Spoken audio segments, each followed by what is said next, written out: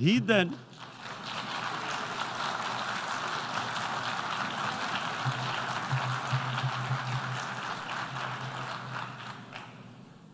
the election campaign,